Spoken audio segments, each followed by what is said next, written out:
نحمده ونصلي على رسوله الكريم اما بعد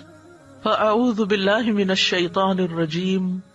بسم الله الرحمن الرحيم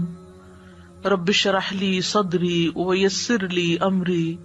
واحلل عقدة من لساني يفقهوا قولي۔ مومن اپنے ہر کام کا آغاز بسم اللہ سے کرتا ہے، اللہ کے نام سے کرتا ہے، کیونکہ اللہ ہی نے ہمیں پیدا کیا ہے، اللہ ہی ہمیں رزق دے رہا ہے، اللہ ہی کی طرف ہمیں لوٹ کر جانا ہے، لہٰذا ہمیں اس زندگی میں ہر کام کرتے ہوئے اپنے رب کو یاد رکھنا چاہیے۔ قرآن مجید کا آغاز بھی اللہ سبحانہ تعالیٰ نے بسم اللہ سے کیا، اور ہمارے لیے یہی مشروع کیا کہ ہم اپنا ہر قول اور عمل بسم اللہ کے ساتھ شروع کریں۔ پہلی وحی کا آغاز بھی اللہ کے نام کے ساتھ ہوا۔ جبریل امین نے پہلی مرتبہ جب نبی صلی اللہ علیہ وسلم کو قرآن مجید کی پہلی آیت سکھائی تو فرمایا اقرأ بسم ربک الذی خلق، اپنے رب کے نام سے پڑھ جس نے پیدا کیا۔ تو گویا عبادت ہو یا ہمارے دنیا کے کام ہو، ان سب میں ہمیں اپنے رب کو یاد رکھنا ہے، اور اس کے بے شمار فائدے بھی ہیں۔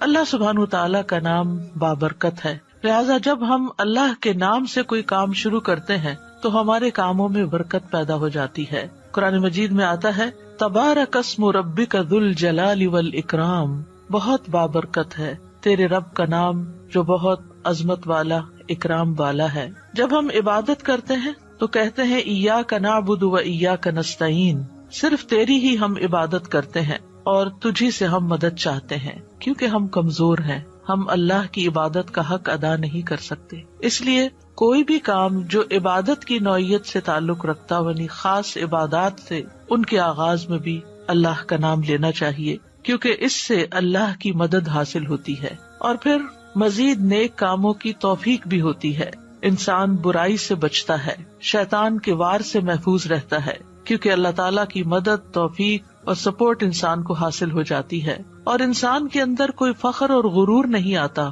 وہ یہی سمجھتا ہے کہ جو بھی نیک کام میں کر رہا ہوں وہ اللہ کی مدد سے، اللہ کی توفیق سے ہی کر رہا ہوں، اس میں میرا اپنا کوئی کمال نہیں۔ وما توفیقی الا باللہ، نہیں مجھے توفیق مگر اللہ کے نام کے ساتھ ہی۔ پھر اسی طرح جب انسان بسم اللہ سے کام کا آغاز کرتا ہے تو انسان کو اخلاص نصیب ہوتا ہے، کیونکہ جب اللہ کا نام لیا تو اللہ کے نام کے ساتھ اللہ ہی کے لیے کام کرنا چاہیے جو بھی کچھ ہم کریں، اور پھر اگر وہ کام صحیح ہے، عبادت کا ہے یا دنیاوی امور سے متعلق ہے، تو پھر ہماری نیت اور ہمارا قبلہ درست ہو جاتا ہے، انسان کو اخلاص نصیب ہو جاتا ہے۔ پھر اسی طرح یہ ہے کہ انسان جب اللہ کے نام کے ساتھ کوئی کام کرتا ہے تو اللہ کی نعمتوں کی یاد دہانی بھی ہوتی ہے۔ مثال کے طور پر اگر آپ پانی پی رہے ہیں تو جب آپ پانی پینے لگتے ہیں تو بسم اللہ کہتے ہیں، اور جب بسم اللہ کہتے ہیں تو آپ کو اللہ کی یاد آ جاتی ہے، اور پھر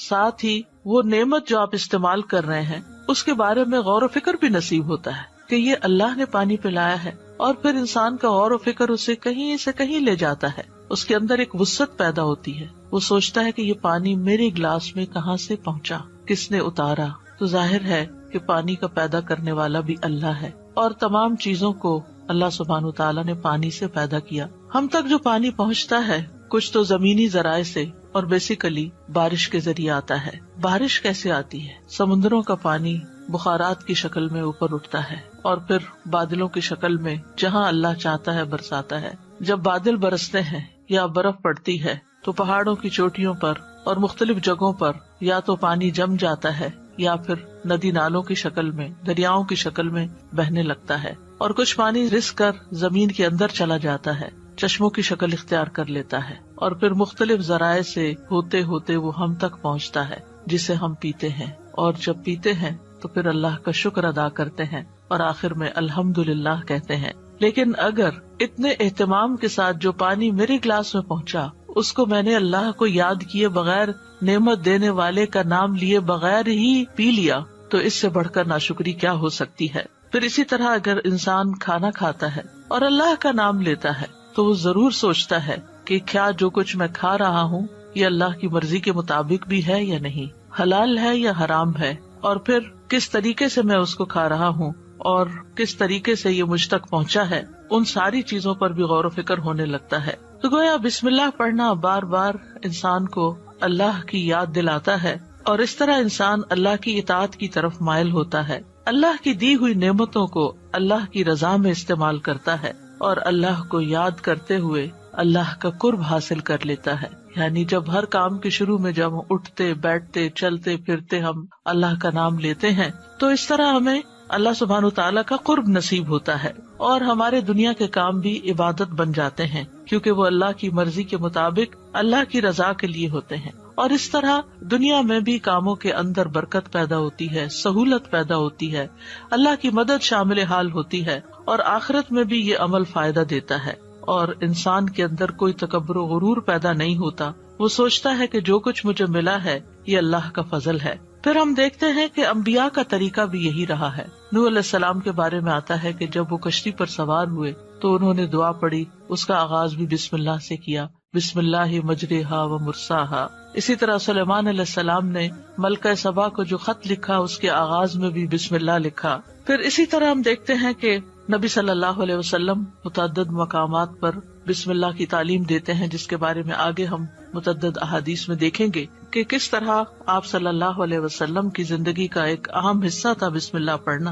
اور جس کام کا آغاز اچھا ہو جائے اس کا انجام بھی اچھا ہوتا ہے۔ قرآن مجید کا آغاز بھی بسم اللہ کے ساتھ ہو رہا ہے، اور بسم اللہ قرآن مجید کی ایک مستقل آیت ہے، یعنی یہ کہ سورۃ الفاتحہ یہ کسی اور سورت میں داخل نہیں ہے، ہر سورت کے شروع میں اسے الگ آیت کے طور پر لکھا گیا ہے۔ اور اس میں ہم دیکھتے ہیں کہ سورۃ التوبہ جو ہے اس سے پہلے بسم اللہ نہیں ہے، کیونکہ بسم اللہ سے امان حاصل ہوتی ہے، اور سورۃ التوبہ کے شروع میں مشرکین کو امان سے نکالا جا رہا ہے، بری ذمہ کیا جا رہا ہے۔ تو بہرحال آغاز ہوتا ہے قرآن مجید کا بسم اللہ الرحمن الرحیم کے ساتھ، یعنی میں اللہ کی مدد طلب کرتے ہوئے اپنی قرات کو اللہ کے نام سے شروع کرتا ہوں۔ اور پھر اس میں اللہ سبحانہ تعالیٰ کے نام اللہ کے علاوہ دو صفات کا ذکر ہے۔ الرحمن ایسی ذات جس کی رحمت تمام مخلوق پر چھائی ہوئی ہے، اور الرحیم ایسی ذات جو مومنوں پر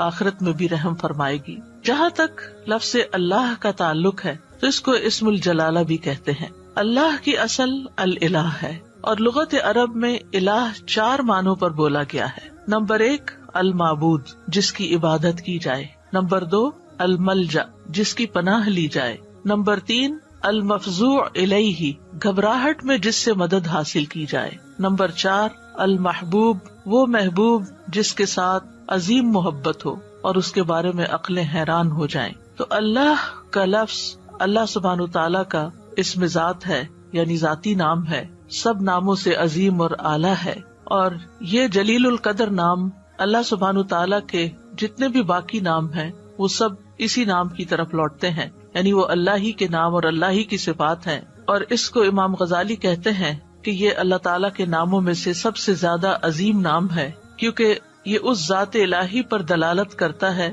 جو تمام صفات الہیہ کو جمع کرنے والی ہے، یہاں تک کہ کوئی بھی صفت اس سے جدا اور علیحدہ نہیں ہو سکتی۔ یعنی اللہ تعالیٰ کے جتنے بھی باقی اچھے اچھے نام ہیں وہ سب اللہ ہی کے نام ہیں۔ وَلِلَّهِ الْأَسْمَاءُ الْحُسْنَى کہ اللہ ہی کے لیے ہیں اچھے اچھے نام۔ سورۃ الاسراء میں آتا ہے قُلِ ادْعُوا اللَّهَ أَوِ ادْعُوا الرَّحْمَٰنَ أَيَّمَّا تَدْعُوا فَلَهُ الْأَسْمَاءُ الْحُسْنَى کہہ دیجئے کہ اللہ کو پکارو یا رحمان کو پکارو، تم جس کو بھی پکارو گے سو بہترین نام اسی کے ہیں۔ اسی طرح سورۃ الحشر میں آتا ہے هُوَ اللَّهُ الْخَالِقُ الْبَارِئُ الْمُصَوِّرُ لَهُ الْأَسْمَاءُ الْحُسْنَى وہ اللہ ہی ہے جو خاکہ بنانے والا ہے، گھڑنے ڈھالنے والا ہے، صورت بنا دینے والا ہے، سب اچھے اچھے نام اسی کے ہیں۔ اسی کی تسبیح کر رہی ہے ہر وہ چیز جو آسمانوں اور زمین میں ہے، وہی سب پر غالب کمال حکمت والا ہے۔ تو اس لیے بہت ضروری ہے کہ جب ہم بسم اللہ مختلف مقامات پر کہتے ہیں